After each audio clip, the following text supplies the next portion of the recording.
से अपने कदम जमा लिए हैं कि किसी भी वक्त दुश्मन अनासर से मिलकर वो पाकिस्तान का तख्ता पलट सकते हैं। इसलिए हमें मोहतात होना चाहिए।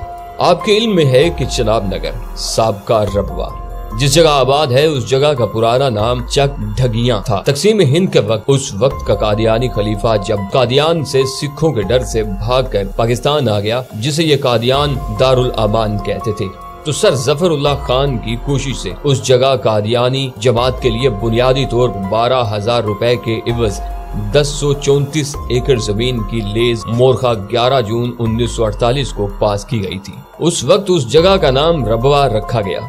यहाँ बाकायदा कादियानी आबादकारी का इफ्तिताह मोरखा 20 सितंबर 1948 को हुआ।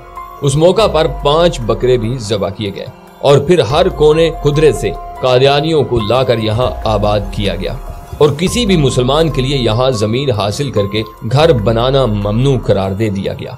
यूं यहाँ रियासत के अंदर एक रियासत बनाई गई। इस वक्त चनाब नगर शहर का आबाद रकबा तकरीबन 24 मुरब्बा किलोमीटर है। क्या आप जानते हैं कि उस जमीन की लेज सन 2047 में खत्म हो जाएगी?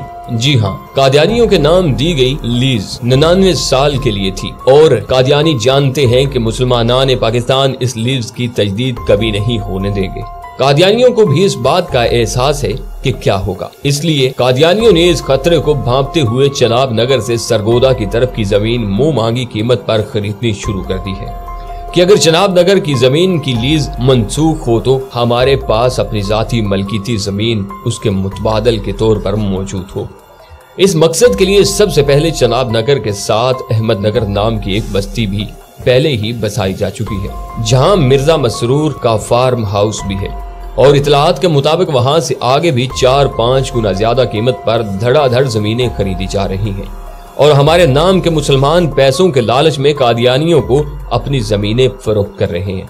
बिल्कुल ऐसे जैसे फलस्तीन में यहूदियों ने मुंह मांगे दाम देकर मकामी मुसलमानों से जमीनें खरीदी और अब वहां इसराइल कायम है। नाज़रीन मोहतरम, इतलात के मुताबिक कादियानी सरगोदा की हदूद तक पहुंच चुके हैं। मेरे ख्याल में कादियानियों ने अपने नए शहर का नाम अहमद नगर रखने का सोचा हुआ है, इसलिए ये बस्ती सबसे पहले कायम की गई है। हमें ममलिकत खुदादाद पाकिस्तान में एक और इसराइल बनने से रोकना होगा।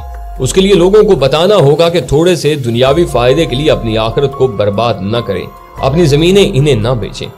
इसराइल की मिसाल आपके सामने है कि छोटा सा हजम रखने वाला मुल्क कितना ताकतवर हो चुका है। यहूदी फलस्तीन के छोटे से रकबे पर कदम जमाने के बाद आज फलस्तीन के बड़े हिस्से पर काबिज हो चुके हैं और जब चाहते हैं वहां के बकिया मुसलमानों को बमबारी से मार रहे हैं।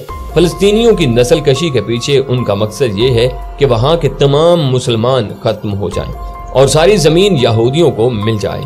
नाज़रीन मोहतरम, मेरे ख्याल में यही फार्मूला पाकिस्तान के लिए अपनाया गया है। कादियानियों को पाकिस्तान में जमीन खरीदने के लिए पाकिस्तान मुखालिफ ममालिक भारी मुआवजा दे रहे हैं, क्योंकि पाकिस्तान को सरहदों पर अटैक करके नहीं तोड़ा जा सकता। लिहाजा मुसलमानों की तारीख देखते हुए इन्हें अंदर से तोड़ने का फार्मूला अपनाया जाता है, क्योंकि मुसलमानों को जब भी शिकस्त हुई तो इनके अंदर छुपे गद्दारों की वजह से हुई। मैंने कभी भी पहले आपसे अपनी किसी वीडियो में रिक्वेस्ट नहीं की कि वीडियो को शेयर करें, लेकिन आज इस वीडियो के लिए मैं आपसे रिक्वेस्ट करूंगा कि इसे इतना शेयर करें कि हमारे आला हुक्मरानों तक पहुंच जाए, ताकि वो लोग ये फैसला कर सकें कि हमारे पाकिस्तान को हमारे अंदर से खतरा मौजूद है।